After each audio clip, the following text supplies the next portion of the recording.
Would you be open to a pause in tariffs to allow for negotiations? Well, we're not looking at that.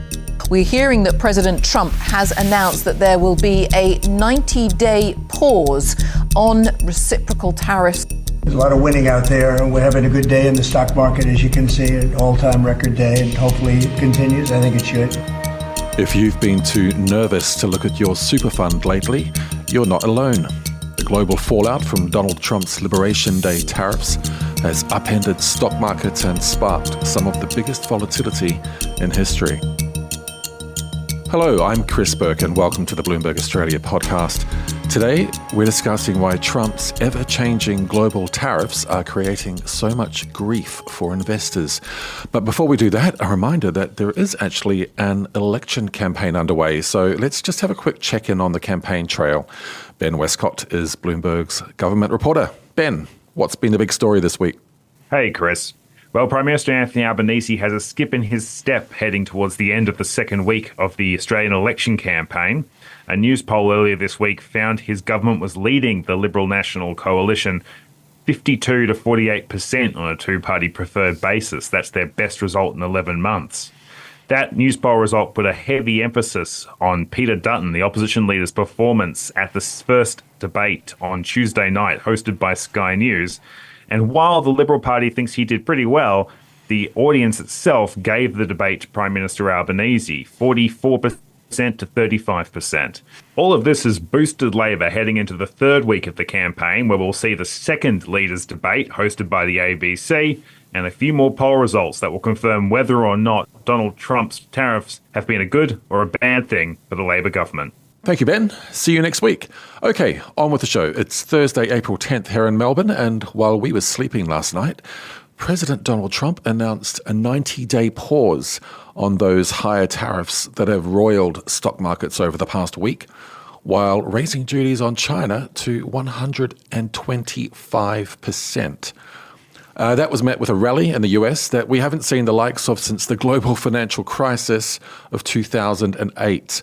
I don't know about you, but I think I'm suffering from motion sickness. Rich Henderson, my colleague in Bloomberg's Melbourne Bureau and writer of all things markets, he's here to help us make sense of things. Rich, a week ago, Donald Trump wandered into the White House Rose Garden and announced reciprocal tariffs on dozens of countries that pretty much upended global markets in the following days. Rich, it seems that the world is still subject to these tariffs in 90 days' time. So why did the markets go so wild overnight? That's a great question. So basically, the rebound we saw in the US on Wednesday was driven by this idea that there will be a reprieve. Basically, investors have been waiting for signs that Trump wants to cut deals. And the big sell-off we saw at the end of last week that spilled into this week was all about this idea it had become a bit more serious. You know, Trump was towing a much harder line than he has in the past. It was a broader, more ambitious gambit from the White House. And it really was a rewiring of global trade. That's what Trump was setting out. Now investors finally got a sense that actually this is all about deal making. This is Trump trying to cut deals, trying to get a better deal for the US without hurting global economic growth, US economic growth. And so that's really what the markets are responding to. They're saying, okay, yeah, he does want deals. He's not going to tank the economy. That's not really his goal. He wants a better basically deal for US consumers and US businesses, more manufacturing in the US, that sort of thing. Yeah, I mean, the deadline passed yesterday, I think, at 2 o'clock our time. And so it did seem that he was digging his heels in and this was going ahead. Australia got off comparatively lightly with these tariffs with just 10%. It looks like we're still subject to that. But we have seen some massive swings in the ASX this week and the Aussie dollar on the back of these tariffs. So why have our markets been reacting so violently? A lot of the movement in Aussie stocks is related to that global volatility. We're not insulated from that. And keep in mind that some of the biggest listed companies in Australia, I'm thinking like BHP, Rio Tinto, the big mining giants, but also James Hardie. They sell building materials in the US. They're one of the major global suppliers. they are gaining a lot of revenues from outside of Australia. So they're really responsive to what might happen in the US and globally. So that's one reason that you see some of that volatility around the rest of the world in the US hitting Australian markets, and also China. The tariffs Trump has unveiled, he's actually ratcheted them up against China, even through this reprieve we've just seen. So that's going to have potentially a big flow-on effect for Australia. Of course, and that's a good point. It does look like this, as this evolves, that maybe this is just evolving into a massive trade war between the world's two largest economies. Yeah, and I think, again, what investors will be looking for is the Donald Trump playbook. He wants a deal. What's the deal likely to look like with China? That's what I think he's going for. That's what investors I'm talking to are thinking. But where does it end? It could end with some larger agreement between the two world's biggest economies. Of course, central banks don't like any of this. They hate uncertainty, and this is all happening just as central banks all around the world finally started to be getting inflation down. So, what do these wide-ranging tariffs mean for inflation? Do they now represent the bigger threat?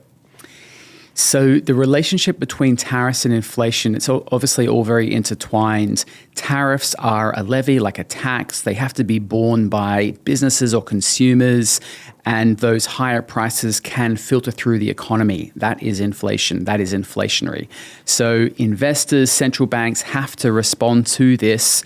Obviously, like the Federal Reserve in the US or the RBA in Australia, they're going to wait to have actual concrete data coming in showing this impact. They're not really going to want to get too far ahead of it. They have to be very cognizant and aware of it, but they actually also need to not rely on the bluster of Donald Trump. They actually need to rely on hard data. So there is a little bit of a delay, if you like, there, but obviously tariffs can be inflationary for sure. Yeah, but markets, however, are making up their own mind as far as rate cuts go. What's the latest there, and did the action overnight change anything? The action did change things for the Australian context. So the RBA, the financial markets were pricing in 5 RBA rate cuts yesterday. Today, after the big rally in stocks overnight in the US, now only 4 rate cuts are anticipated. But keep in mind, a week ago, or just over a week ago, prior to the Liberation Day Trump tariff announcements, there were only 3 rate cuts, 25 basis point rate cuts priced in for the RBA to do this year. So it is higher. It's at 4 now.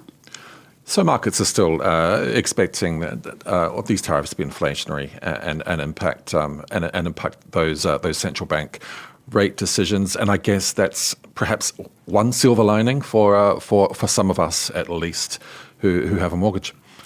Yeah, it can be, because you got to keep in mind though that rate cuts mean the economy isn't doing well. So if everything's going great, you don't need to cut rates. So those rate cuts really denote the idea that rates are a little bit elevated. Inflation is still coming down towards target levels that the RBA would be looking for. So we should be getting some of those rate cuts flowing through. But there's 2 sides to it. They're not always a great thing, because it does mean you're cutting rates to stimulate the economy. Exactly. Yeah, those are important points. As I was alluding to before, you could be forgiven for forgetting that Australia is actually in the middle of an election campaign. What effect is this turmoil all having on the campaign? That's a great question. So there's 2 signs for me in the past week that tell me that it could have a bearing. The first one is a gauge of Australian consumer confidence from Westpac. This fell 6% to a 6-month low. But the important thing for me was that there was a 10% drop among survey respondents who answered after the Liberation Day tariff announcements. Couple that with the election debate between Peter Dutton and Anthony Albanese, in which cost of living questions played a big role.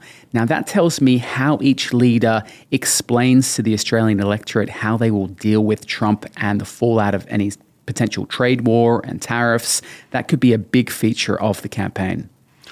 We still have 3 weeks until the election day, so who knows what financial markets will be looking like then.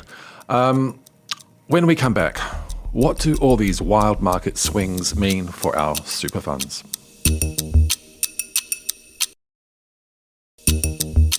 Welcome back to the Bloomberg Australia podcast. I'm Chris Bourke, and today I'm talking to cross-asset reporter Rich Henderson about the turmoil that we're seeing in markets and how that is affecting us in Australia.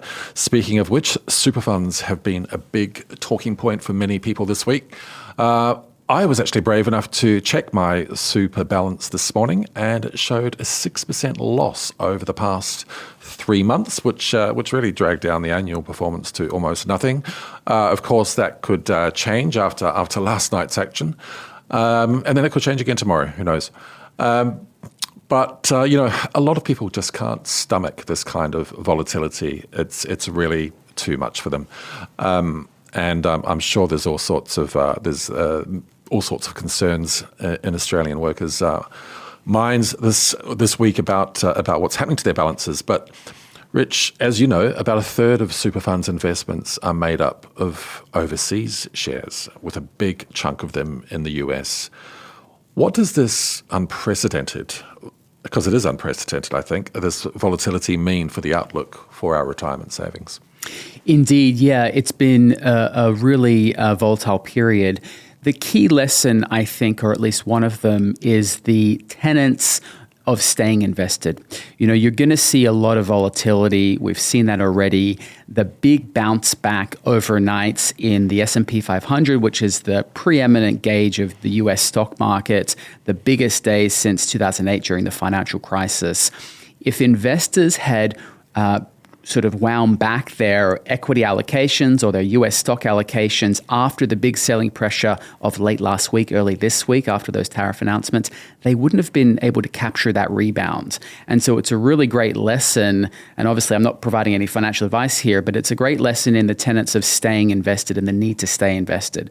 So I think the professional investors at the super funds will be very aware of that, and they would not have made any massive strident moves during this period, especially because after a sell-off, the damage is already done. You don't want to sort of weaken yourself further because the potential for a rebound, which we actually saw. Yeah, good points. So we've seen this massive relief rally in stocks overnight, which means that a lot of people made money from buying the dip, as investors like to say. What about other types of assets? Is everything now a buy? It's a very hard question to answer. So there was a big kind of question about defensive assets and haven assets during this volatility. We saw the US dollar perform quite poorly. Usually it's a haven. We saw the Japanese yen, the Swiss franc do very well. We saw the US bond market go through this big wobble that caused a lot of concern among investors. And now, the safety of US government debt is showing itself. The equity market rebound has now taken money back out of that, of treasuries, which is US government debt, as investors who had gone into those sort of haven assets to protect themselves from volatility, well, they want to jump back into the stock market and catch that upswing. So we're seeing a lot of cross currents and moves like that. But the overall picture here is that we're still in a very volatile, uncertain environment, and you're getting paid, you're getting rewarded for being in risky assets like stocks. Yeah, I mean, who would want to be a fund manager in this environment? Speaking of which, you have been talking to some of those big investors in the past few days. How do you think they see this playing out in the long run? I know you've spoken to some of those people before this massive rally yesterday or overnight, but just in general, how do you see they see this whole drama playing out in the long run? Well, they're responding to the same information we're all seeing. So, one of my best contacts, he's a guy who runs a hedge fund in Singapore. He is basically saying he's been waiting for signs that this whole tariff push by Trump is around setting deals, and he really never wanted big tariffs on anyone. He just wants to get great deals. And now we're seeing evidence of that, he believes. So that's a real positive for him. Other folks that I've spoken to are basically very cautious. They're saying, all this uncertainty, it's not good for business. We could see recession in the US. That's quite a big risk. Not that it's definitely going to happen, but one clouding factor here is that some consumers in the US have actually gone out and made big purchases of washing machines or iPhones prior to tariffs coming into play because they don't want to be hit with those extra costs. And that's actually brought a lot of activity. It's front-loaded that activity. And so when these tariffs start to take effect and flow through the economic data, it might be 3 or 6 months before you actually start to see that impact. And so there's a lot of uncertainty between now and then. So people are really just wanting to take their time, make sure they understand what's going on before they make any big moves. Rich, as you know, we don't like cliches very much at Bloomberg, but I'm going to say it. The only certainty is uncertainty. That's it. Yeah, it's correct. Okay. Thank you for joining us, Rich, and thank you for listening to the Bloomberg Australia podcast. I'm Chris Bourke. This episode was recorded on the traditional lands of the Wurundjeri people. It was produced by Paul Allen and edited by Rebecca Jones and Ainsley Chandler. Don't forget to follow and review the show wherever you get your podcasts and sign up to Bloomberg's free daily newsletter, Australia Briefing. Go to bloomberg.com to subscribe.